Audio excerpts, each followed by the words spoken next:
TV ప్రేక్షకులందరికీ నా శుభాభివందనాలండి. ఈ 2026 సంవత్సరంలో మనం పోయిన వారం అంతకుముందు వారం మన గృహాలు ఏ విధంగా ఉండాలి అనేది మనం మాట్లాడుకున్నాం. ఈరోజు కూడా మన గృహం ఏ విధంగా ఉండాలనే దానిలో మరొక అంశాన్ని మాట్లాడుకుందాం. ఏంటంటే రక్షణ ఇచ్చే ఇల్లుగా మనం మార్చుకోవాలి. మన ఇల్లే మనకు రక్షణ ఇవ్వాలి. అటువంటి రక్షణ ఇచ్చే ఇంటిగా మార్చుకోవాలని ప్రభు ఈరోజు చెప్తా ఉన్నారు. ప్రియ సహోదరులారా, ఈ రోజున చెరువులో చాలా చేపలు ఉన్నాయి, సమృద్ధిగా ఉన్నాయి. చెరువు నిండా నీళ్ళు ఉన్నాయి కాబట్టి ఆ చేపలకి ఏమాత్రం కూడా భయం లేదు, బాధ లేదు, హ్యాపీగా ఉన్నాయి, ఆనందంగా ఉన్నాయి. మనకులాగానే మనకు అన్నీ ఉన్నప్పుడు మనకి దేవుడు గుర్తురారు కదా, అట్లానే అవి కూడా హ్యాపీగా ఉన్నాయి. ఎండాకాలం వచ్చింది, ఆ నీళ్ళన్నీ ఎండిపోతూ ఉన్నాయి.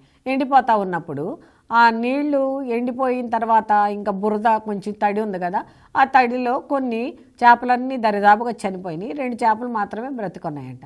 ఆ 2 చేపలు కూడా బ్రతికున్నప్పుడు వాటిల్లో ఒకటి విశ్వాస చేప, రెండోది అవిశ్వాస చేప. ఈ అవిశ్వాస చేప విశ్వాస చేపని అడిగిందంట, నువ్వు ప్రతిరోజు ప్రార్థిస్తావు కదా దేవుణ్ణి, మరి అందరూ చనిపోయారు, ఇంక మన ఇద్దరమే ఉన్నాము, నిన్నేమన్నా నీ దేవుడు కాపాడతారా అని అడిగారంట. అడిగినప్పుడు తప్పకుండా కాపాడతారు, ఎందుకంటే ప్రార్థన చేసిన వాళ్ళు ఎప్పుడు కూడా దేవుడు విడిచిపెట్టరు అని చెప్పిందని. సరే అని చెప్పి ఇంకా ఏం కాపాడతారమ్మా, బురద అయిపోయింది, మనం ఇంకా బురద కూడా ఎండిపోయిందంటే మనం చచ్చిపోతాము అని మాట్లాడిందంట. అంతలోకి ఒక పాస్టర్ గారు అటు నుండి వస్తూ ఉన్నారంట. వస్తూ ఉంటే అప్పుడు విశ్వాస చేప చెప్పిందంట, ఇదిగో పాస్టర్ గారు వస్తున్నారు, మనం ఇద్దరిమి గట్టు మీద ఎగిరి దూకుదాము, మనల్ని పట్టుకొని తీసుకెళ్తారు, మందిరంలో పెడతారు అని చెప్పింది. సరే అలానే అని చెప్పింది. ఆ పాస్టర్ గారి దగ్గరకు రాగానే 2 చేపలు ఎగిరి గట్టు మీద పడ్డాయంట. సరే పాస్టర్ గారు అనుకున్నారంట, నేను పట్టకుండానే దేవుడు నాకు 2 చేపలు ఇచ్చారు అని ఆ 2 చేపలు సంచిలో వేసుకొని ఇంటికి వచ్చారంట. ఇంటికి వచ్చిన తర్వాత ఆ పాస్టర్ గారికి చెప్పారంట, ఏమనంటే ఈ 2 చేపలు శుభ్రం చేసి చక్కగా కూర చెయ్యి అని చెప్పారంట. సరే అని చెప్పి ఆవిడ కూర చేయటానికి దాన్ని క్లీన్ చేయడానికి బయటికి తీసుకొచ్చారంట. బయటికి తీసుకొచ్చి చేపలు క్లీన్ చేయబోయేటప్పటికల్లా ఇప్పటిదాకా ఆ 2 చేపలు ఏ ప్రసంగం అయితే మాట్లాడుకున్నాయో, ఏ మాటలైతే మాట్లాడుకున్నాయో ప్రతి ఒక్క మాట కూడా దేవుడు విన్నారంట. విని అప్పుడు ఏం చేశారంటే, అయ్యో నా బిడ్డలు చనిపోతున్నారని చెప్పి వెంటనే ఒక పెద్ద వర్షాన్ని పంపించారంట. పంపించేటప్పటికి ఆవిడ ఏం చేసింది, వర్షానికి తడిసిపోతానని వెంటనే లోపలికి పరిగెత్తిందంట. లోపలికి పరిగెత్తేటప్పటికి ఈ 2 చేపలు ఆ వర్షపు నీళ్లలో కిందకి జారిపోయినాయి అంట. కిందకి జారిపోయి ఆ చిన్న ఇంటి ముందు కాలువలు ఉంటాయి కదండి, ఆ కాలువలోకి జారిపోయింది. ఆ కాలువలో నుండి కొట్టుకొని పోయి ఒక పెద్ద కాలువ ఉంటే అక్కడికి వెళ్ళిపోయినాయి. అక్కడికి వెళ్ళిపోయిన తర్వాత మహాసముద్రం దాకా ఆ విధంగా కొట్టుకొని వెళ్ళిపోయినాయి ఆ వర్ష దెబ్బకి. అప్పుడు అక్కడ విశ్వాసి చేప కంటే కూడా అవిశ్వాసి చేప ఈ యొక్క రక్షణ గురించి చాటి చెప్తుందంట. ఏమనంటే, ఈ విశ్వాసి చేపతో నేను సహవాసం చేశాను, నేను అవిశ్వాసిని, నాకు దేవుడు అంటే నమ్మకం లేదు, కానీ ఆమెతో సహవాసం చేయటం వలన ఆవిడ ఏం చేసిందంటే మంచి ప్రార్థన చేసింది కాబట్టి దేవుడు, మేము ఆ మురుగుంటలో మాతో పాటు చేపలన్నీ చనిపోయినాయి, మేము కూడా అక్కడ చనిపోవలసిన వాళ్ళవి, కానీ మేము ఈ ప్రవాహంలో కొట్టుకొని వచ్చి మహాసముద్రంలో చేరాము. ఈ మహాసముద్రంలో ఉన్న చేపలారా, మీరందరూ కూడా రక్షణ విషయం గ్రహించండి, తెలుసుకోండి అని ఈ అవిశ్వాసి చేప రక్షణను ప్రకటించిందంట. ప్రియ సహోదరులారా, అదేవిధంగా మనం కూడా ఒక ఎన్నిక చేయబడ్డ కుటుంబంగా, ఒక గొప్ప కుటుంబంగా, ఒక మంచి కుటుంబంగా మారాలి అంటే కుటుంబంలో పదే ప్రార్థన కావాలి. 5 నిమిషాలు 10 నిమిషాలు చేసి నేను చాలా బాగా ప్రార్థన చేసుకున్నానంటే కుదరదండి. దాన్ని ప్రార్థనే అనరు. మొరపెట్టాలి దేవుణ్ణి. నీకు ఏ సమస్య ఉంటే ఆ సమస్య గురించి దేవునికి మొరపెట్టాలి. ఏ బాధ ఉంటే ఆ బాధ కోసం దేవుణ్ణి మొరపెట్టాలి. అప్పుడు నీ ఇంటికి రక్షణ దొరుకుద్ది. ఆ చేప ఏ విధంగా రక్షణ శుభవార్తను చెప్పడానికి బ్రతికిందో అదేవిధంగా మనం కూడా బ్రతుకుతాం, అది కూడా మనం కూడా జీవింపగలుగుతాం. ప్రియ సహోదరులారా, ఈ రోజున లూకాసు వార్త 19వ అధ్యాయం 9వ వచనంలో చెప్తున్నారు, జక్కయ్య ప్రభువు వస్తారని విన్నారు. దేవునికి స్తోత్రం. జక్కయ్య పొట్టివాడు. ఆ పొట్టివాడికి ఒక మాట వినపడింది. ఏమని వినపడిందంటే, ప్రభు వస్తున్నాడు. దేవునికి స్తోత్రం. ప్రభు వస్తున్నాడు అనే ఒక మాట వినపడిందంట. విన్నాడు. ఇక్కడ ప్రభు చెప్తున్నారు, వినుట వలన చాలా జరుగుతాయి, విశ్వాసం పెరుగుద్ది అని చెప్తున్నారు. కాబట్టి ఆయన కూడా విన్నారు. విన్నదాన్ని పెడచెవిని పెట్టలా. మనం చర్చికి పోయినప్పుడు వాక్యాన్ని వింటాం, కానీ దాన్ని అమలుపరుచుకోం, దాన్ని తెచ్చుకోం, లేకపోతే నిద్రన పోతాం. అట్లా కాకుండా ఇక్కడ జక్కయ్య విన్నాడు. విన్న తర్వాత చూడడానికి వెళ్ళాడు. విన్నాడు, తర్వాత వెళ్ళాడు చూడటానికి. ప్రియ సహోదరులారా, ఆయనకి నాకు ప్రభు కనపడ్డేమోనని ఆలోచన వచ్చింది. ప్రభు కనపడ్డేమోనని ఆలోచన వచ్చి మేడి చెట్టు ఎక్కాడంట. మేడి చెట్టు ఎక్కి ప్రియ సహోదరులారా అక్కడి నుండి ఆశగా ప్రభు కోసం చూస్తున్నారు. దేవునికి స్తోత్రం. ఇక్కడ చాలా మాటలు ఉన్నాయండి, చిన్న దానిలోనే చాలా మాటలు ఉన్నాయి. ఇక్కడ ఆయన వస్తున్నాడని విన్నాడు, మొదటిది విన్నారు. తర్వాత రెండోది చూద్దామని పరిగెత్తాడు. మూడోది ఏంటంటే నేను చూడలేనేమో కింద ఉంటాయని ఆతృతగా పైకెక్కాడు. ఆయన కోసం ఆతృతగా ఎదురు చూస్తున్నాడు, ఆసక్తిగా ఎదురు చూస్తున్నాడు. మనం కూడా ప్రార్థన చేసి ఆసక్తిగా నా ఇంట్లోకి దేవుడు వస్తాడేమోనని నువ్వు గనక ఆసక్తిగా ఎదురు చూస్తే ప్రియ సహోదరులారా తప్పకుండా దేవుడు వస్తారు, తప్పకుండా దేవుడు కనుగొంటాడు, తప్పకుండా దేవుడు రక్షణ ఇస్తాడు. ఇక్కడ చూడండి, ఆశపడ్డ జక్కయ్య ఇంటికి ప్రభువు ప్రవేశించాడు. దేవునికి స్తోత్రం. జక్కయ్య చెట్టు దిగిరా, కింద అనేక మంది ఉన్నారు, నెడతా ఉన్నారు, ఆయనకు తగులుతూ ఉన్నారు, ఆయన చూడటానికి ఆతృత పడుతున్నారు. అయినా కానీ ఈ వీళ్ళ ఆశకి ఆయన ఆశకి తేడా ఉంది, వీళ్ళ పట్టుదలకి ఆయన పట్టుదలకి తేడా ఉంది, ఈయనకి వాళ్ళకి తేడా ఉంది. ఆ తేడాన్ని దేవుడు గ్రహించారు ప్రియ సహోదరులారా. అప్పుడు ఏమన్నారు, జక్కయ్య చెట్టు దిగిరా, నేడే నీ ఇంటి వారికి కూడా రక్షణ. ఒక్క వ్యక్తే ప్రార్థన చేస్తే, ఒక వ్యక్తి ఆశపడ్డాడు. ఇక్కడ ఆ ఒక వ్యక్తి ద్వారా వాళ్ళ ఇంటి మొత్తానికి కూడా రక్షణ వచ్చింది. ప్రియ సహోదరులారా, ఇక్కడ జక్కయ్య దిగిరమ్మన్నారు. ఆశపడ్డ జక్కయ్య ఇంటికి ప్రభు ప్రవేశించాడు. దేవునికి స్తోత్రం. ఆశపడ్డ ఆయన దగ్గరికి ప్రభు ప్రవేశించాడంట. ప్రవేశించగానే జక్కయ్య పశ్చాత్తాపడ్డాడు. దేవునికి స్తోత్రం. ఎప్పుడైతే ఆయన వచ్చాడో ప్రియ సహోదరులారా అప్పటిదాకా కఠినంగా ఉన్న మనసు, అప్పటిదాకా సుంకము వసూలు చేసిన మనసు, అప్పటిదాకా ఎంతమందినైనా పోట్లాడిన మనసు లేకపోతే కొట్లాడిన మనసు ఈరోజు ఏమైందో తెలుసండి, పశ్చాత్తాపడింది. ఆయన ఇంటికి ప్రవేశించగానే ఆ మనసు మార్చుకున్నాడు, ఆ పాపాలన్నీ ఒప్పుకున్నాడు, ఆ పాపాలన్నీ కూడా తీసివేసుకున్నాడు, పాపపు జీవితాన్ని విడిచిపెట్టగలిగాడు. ఆమేన్, దేవునికి స్తోత్రం. కాబట్టి ఈ రోజున మన ఇంటికి కూడా ఒకవేళ దేవుడు వస్తే, మన ఇంటికి కూడా దేవుడు అడుగు పెడితే, మన ప్రార్థన ఆలకించి ఆయన వస్తే ప్రియ సహోదరులారా నీ ఇంట్లో ఉన్నటువంటి ప్రతి ఒక్కటి కూడా యేసు నామములో పాపాలన్నీ బయటికి వెళ్ళిపోతాయి.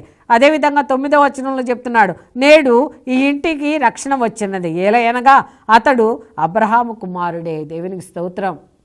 నేడు అంటే ఎప్పుడైతే ఆయన ఆశపడ్డాడో, ఆశపడ్డ దినంలో ప్రభు చెప్తున్నారు, ఎప్పుడైతే ప్రభు కోసం ఆతృత పడ్డాడో ఆ రోజు ప్రభు మాట్లాడుతున్నారు. ఏమనంటే ఈ రోజున నేను ప్రియ సహోదరులారా నేడు ఈ ఇంటికి రక్షణ వచ్చింది, ఏలయనగా ఇతడు కూడా అబ్రహాము కుమారుడే.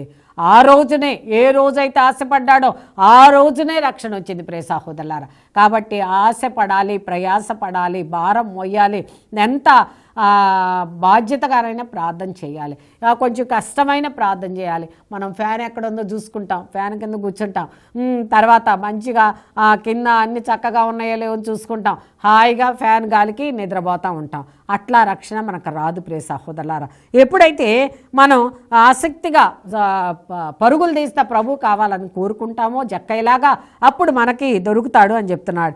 ఇక్కడ ఒక మనిషి ప్రవర్తన అంటే పాపము నుండి విముక్తి జరగటమే. దేవునికి స్తోత్రం. ప్రియ సహోదరులారా ఇక్కడ ఏమంటున్నారంటే, ఇక్కడ ఒక మనిషి ప్రవర్తన మారు మనసు పొందాడు అంటే, ప్రవర్తన మార్చుకున్నాడు అంటే పాపం నుండి విడుదలయ్యాడు. దేవునికి స్తోత్రం. మన ప్రవర్తన మారింది అంటే ఏంటంటే, మనం ఏ పాపం అయితే ఘోర పాపాలు చేస్తున్నామో వాటి నుండి విడుదల కావాలి, విముక్తి పొందాలి అని ప్రభు చెప్తున్నారు. మరణం నుండి జీవకు తీసుకొచ్చే గొప్ప మార్పు. దేవునికి స్తోత్రం. పాపం చేసి మరణానికి పరిగెత్తుతున్నాం, దుష్టుడు తరమకుండానే తరమబడతాడు. దేవునికి స్తోత్రం. ప్రియ సహోదరులారా ఇక్కడ మరణం నుండి జీవంలోనికి తీసుకునే గొప్ప మార్పు ఎప్పుడు వచ్చిందంటే, వాక్యాన్ని విన్న తర్వాత, వినుట వలన. ఇక్కడ ఆయన కూడా విన్నాడు, యేసు ప్రభు అనే యొక్క గొప్ప వాళ్ళు వస్తున్నారు. దేవునికి స్తోత్రం. ఆయన చాలా గొప్పవాడు. దేవునికి స్తోత్రం. ఆ మాట విన్నాడు. ఏముందలే ఇట్లాంటి గొప్ప వాళ్ళు చాలామంది వస్తారు కదా, ఏముందలే ఇట్లాంటి వాళ్ళు అని అనుకోలేదు ప్రియ సహోదరులారా. ఆయన గొప్పవాడు వస్తున్నాడని ఆశపడి పరిగెత్తాడు. ఆ విధంగా పరిగెత్తడం వలన మరణం నుండి జీవంలోనికి మారగలిగాడు. దేవునికి స్తోత్రం. అంటే ఇక్కడ పాపపు జీవితం అనేది మరణానికి దారి ప్రియ సహోదరులారా. దుష్టుడు తరమకుండానే తరంబడతాడు ఎక్కడికి, నరకానికి ప్రియ సహోదరులారా. ఆ విధంగా నరకానికి పోయే ఆ వ్యక్తి విన్నాడు కాబట్టి ఆ మాట ఆయన జీవితంలో అలవర్చుకున్నాడు కాబట్టి జీవంగల మార్గానికి మారాడు. దేవునికి స్తోత్రం.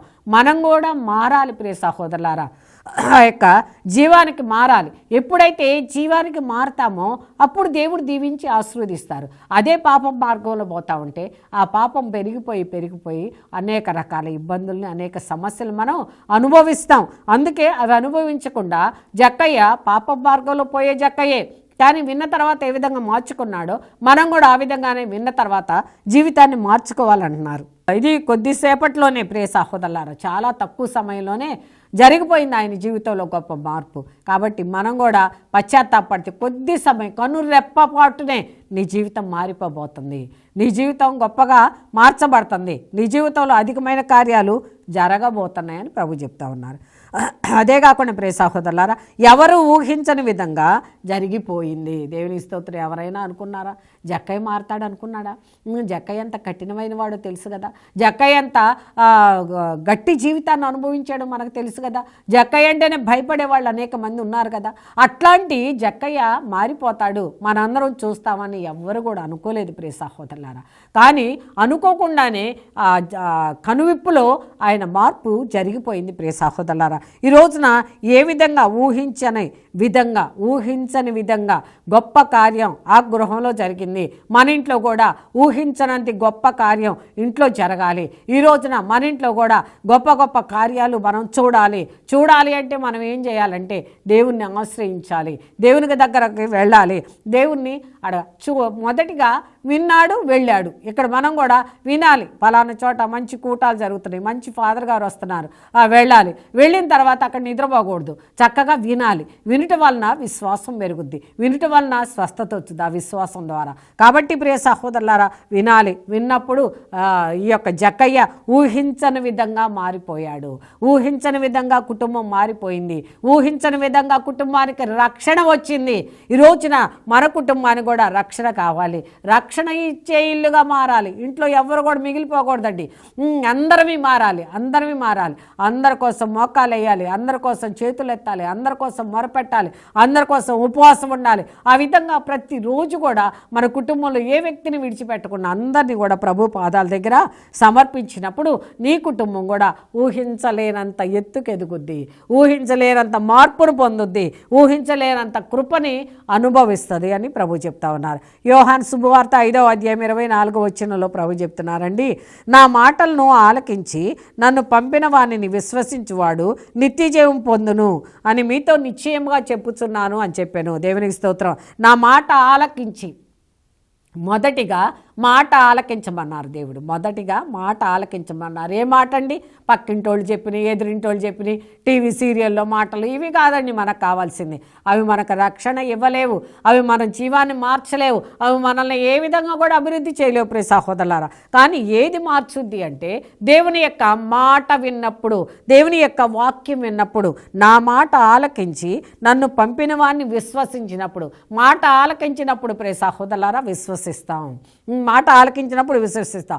అప్పుడు విశ్వసించిన తర్వాత నిత్య జీవం దొరుకుద్ది అని చెప్తున్నారు. కాబట్టి ప్రియ సహోదరి సహోదరులారా, ఈ రోజున మనం గ్రహించాల్సిన విషయం ఏంటంటే ఆయన మాట ఆలకించాలి అంటే వాక్యాన్ని వినాలి, రెండోది విశ్వసించాలి, ఆయన్ని విశ్వసించాలి, ఆ తర్వాత నిత్య జీవాన్ని పొందుకుంటావని ప్రభు చెప్తా ఉన్నారు. కాబట్టి నిత్య జీవం నీకు కావాలి అంటే ఆయన మాట ఆలకించు, ఆయన మాటని ఆలకించు, అప్పుడే నీకు నిత్య జీవం దొరుకుద్ది అని ప్రభు చెప్తా ఉన్నారు. అదే కాకుండా ప్రియ సహోదరులారా, అతడు ఖండింపబడడు. దేవునికి స్తోత్రం. దివ్యవాకు కార్యక్రమంలో చిన్న విరామం తీసుకుందాం.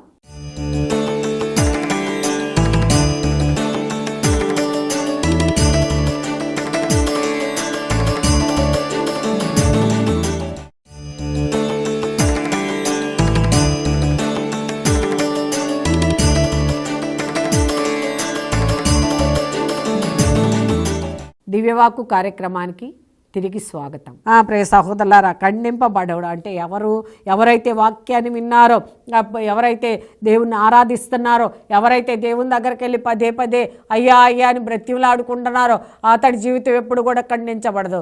అడిగిందంతా ఇస్తారు, ప్రేమిస్తారు, దగ్గరికి తీసుకుంటారు, ఆప్యాయతగా చూస్తారు. అన్నీ ఈ లోకంలో ఎవరు నిన్ను ఆప్యాయతగా చూడకపోవచ్చు, ఈ లోకంలో ఎవరు నిన్ను ప్రేమించకపోవచ్చు, ఈ లోకంలో ఎవరు నిన్ను దగ్గరకు తీసుకోపోవచ్చు, ఈ లోకంలో అందరూ హేళన చేయొచ్చు, ఈ లోకంలో అందరూ కూడా నిన్ను నెట్టివేయచ్చు ప్రియ సహోదరులారా. కానీ వాళ్ళకంటే పెద్దవాడు ఒకడున్నాడు, వాళ్ళకంటే గొప్పవాడు ఒకడున్నాడు, ఆయనే నా యేసయ్య అని మనం ఎప్పుడైతే నమ్ముతామో ప్రియ సహోదరులారా, గొప్ప కార్యాలైనా నీ పట్ల జరిగిస్తారు, నిత్య జీవాన్ని నీకు ఇస్తారు, నిత్యము జీవంతోనే ఉంటావు నువ్వు. దేవుని స్తోత్రం. అతడు ఖండింపబడడు ప్రియ సహోదరులారా. తర్వాత అతడు మరణమును దాటి నిత్య జీవమును ప్రవేశించును. దేవుని స్తోత్రం. మరణమును దాటి, ఏ మరణం అయితే నాకు సంభవించబోతుందో ఆ మరణాన్ని దాటి నేను నిత్య జీవంలోకి ప్రవేశిస్తాను. దేవుని స్తోత్రం.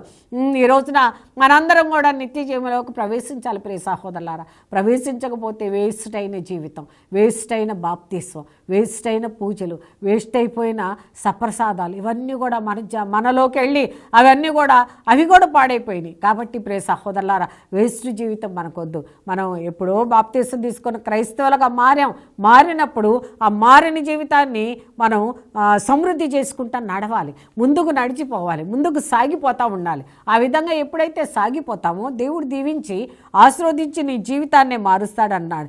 ఇక్కడ దేవుడు పాప విముక్తి గురించి మాట్లాడుతున్నారు. నా ప్రియ సహోదరులారా, ఇక్కడ దేవుడు దేని గురించి మాట్లాడుతున్నాడంటే పాప విముక్తి. ఏదైతే మనం చేసిన పాపాలు దోషాలు ఉన్నాయో వాటిని విముక్తి గురించి దేవుడు మాట్లాడుతున్నారు. నీకు నిత్య జీవం పొందాలంటే వాక్యాన్ని విన్న తర్వాత నువ్వు పశ్చాత్తాపడటానికి దేవుడు ఒక అవకాశం ఇస్తారు నీకు.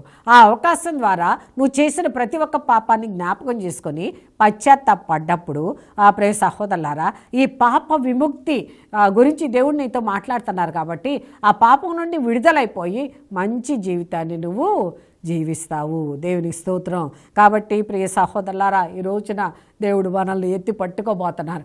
ఈ రోజున దేవుడు మనకు విడుదల దయచేయబోతున్నారు. అయ్యా 25 దాకా నేను పుట్టి ఎన్ని సంవత్సరాలు అయిందో నాకైతే తెలియదు, కానీ ప్రభా ఇన్ని సంవత్సరాలు అయ్యా నేను పశ్చాత్తాపడలేదేమో, నన్ను క్షమించు. 26వ సంవత్సరంలో నేను నూతనంగా పశ్చాత్తాపడుతున్నాను ప్రభా, నూతనంగా క్షమించమని అడుగుతున్నానయ్యా. నాకు ఒక కొత్త జీవితం కావాలి ప్రభా, నాకు ఒక కొత్త ఆలోచనలు, కొత్త మార్పు రావాలి ప్రభా నాకు అని ప్రభువుని అడుగుదాం ప్రియ సహోదరులారా. అడిగినప్పుడు దేవుడు తప్పకుండా నీకు ఒక కొత్త జీవితాన్ని ఇస్తారు అని చెప్తున్నారు. అందుకే ఈ రోజున ప్రభు మనకి తెలియపరిచే ఈ కొత్త జీవితాన్ని మనం స్వీకరిద్దాం. దేవుని స్తోత్రం. అపోస్తుల కార్యాలు 4వ అధ్యాయం 12వ వచనంలో చెప్తున్నారు, ఆయన యందు తప్ప వేరొకని యందు రక్షణ లభించదు. దేవునికి స్తోత్రం. ప్రియ సహోదరులారా, ఆయన యందు, ఆయన దగ్గర తప్ప రక్షణ అంటే రక్షించేవాడు ఎవడు కూడా ఈ లోకంలో లేడు. దేవునికి స్తోత్రం. ప్రియ సహోదరులారా, డాక్టర్ దగ్గరకు పోయాం, డాక్టర్ ఒకవేళ ఆ జబ్బు నుండి రక్షించవచ్చు మనల్ని, అది పోయినాక ఇంకో జబ్బు వస్తుంది, అది పోయినాక ఇంకోటి వస్తుంది, లేకపోతే కుటుంబ సమస్యలు, లేకపోతే ఇంకా ఏదో రకరకాలు వస్తూ ఉంటాయి. కానీ అన్నిటి నుండి రక్షించే వాళ్ళు ఈ లోకంలో ఎవరు కూడా లేరు మనకి. ఎందుకంటే ఎవరు అట్లాంటి శక్తివంతులు లేరు. కానీ ఆయన యందు తప్ప వేరొకరి యందు రక్షణ మనకి దొరకదు, లభించదు అని ప్రభు చెప్తా ఉన్నారు. కాబట్టి ఆయన రక్షించగల దేవుడు, ఆయన శిక్షించే దేవుడు కాదు, ఆయన ప్రేమించే దేవుడు. దేవునికి స్తోత్రం. కాబట్టి ఈ రోజున ఇప్పుడే దేవుడు మనకి రక్షణ ఇవ్వబోతున్నారు, దేవుడు మనకి రక్షణ ఇవ్వబోతున్నారు అని ప్రభు చెప్తా ఉన్నారు. ఏలయనగా ప్రవచనములు రక్షణ కలిగించు నామము వేరొకటి ఇవ్వబడలేదు. దేవునికి స్తోత్రం. ఏలయనగా ప్రవచనాలు, జరగబోయే సంఘటనలు అనేక మంది మనకు చెప్తూ ఉంటారు ప్రియ సహోదరులారా. ప్రవచనాలంటే ఇదిగో నీకు పలానా రోజు జబ్బు వస్తుందని చెప్పటం కాదు, కానీ మన ప్రతి బైబిల్ వాక్యం మన ప్రవచనమే. బైబిల్ వాక్యం మన ఫాదర్ గారు మనకి పూజలో ప్రసంగించే వాక్యం అంతా కూడా ప్రవచనాలే, మనకే ప్రవచనాలు. అవి మనల్ని మారటానికి, మనల్ని మార్పు చెందటానికి మనకు చేసేటటువంటి ప్రవచనాలు. ఈ ప్రవచనాలు చెప్పేవాళ్ళు మరెవరు కూడా లేరు.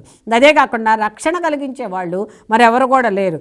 ఆయన నామము మరొకటి ఇవ్వబడలేదు. ఏ నామములో కూడా రక్షణ దొరకదు, ప్రవచనాలు దొరకవు. ప్రియ సహోదరులారా, యేసు నామంలో మాత్రమే రక్షణ ప్రవచనం దొరుకుద్ది. కాబట్టి జాగ్రత్త అని మనందరికీ ప్రభు హెచ్చరిస్తున్నారు. జాగ్రత్త, మెళుకు కలకండి, తొందరపడండి, ప్రభు వైపు చూడండి, ప్రభు నామాన్ని అధికం చేయండి, ప్రభువుని గణపరచండి, ప్రభువుని నీ ఇంట్లోకి పిలుచుకోండి. నీ ఇంటికి రక్షణ రాబోతుంది, నీ ఇంటికి ఆ దేవుని యొక్క కృప రాబోతుంది అని ప్రభు చెప్తా ఉన్నారు.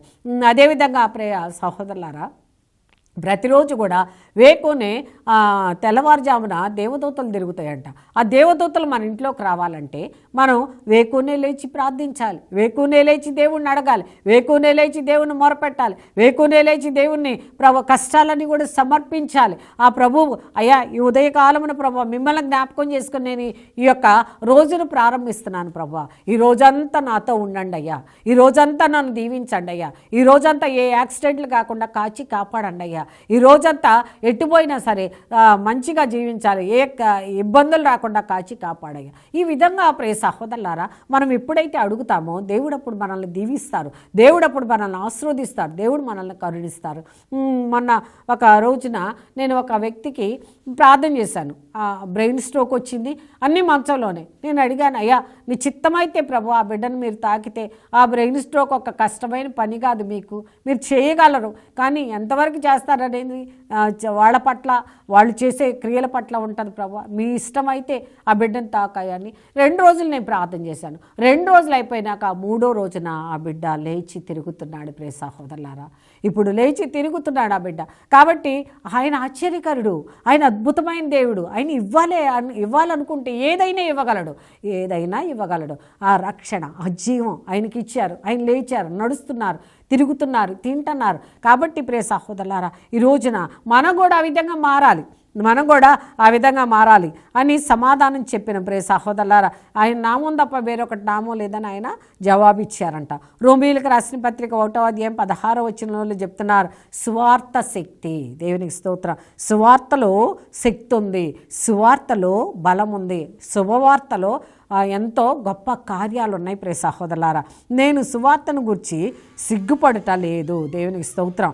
ఇక్కడ ఏమంటున్నారంటే, నేను దేని గురించి సిగ్గుపడుతున్నాను? చర్చికి వెళ్ళడానికి సిగ్గుపడతాం, మనం చర్చిలో కూర్చోడానికి సిగ్గుపడతాం.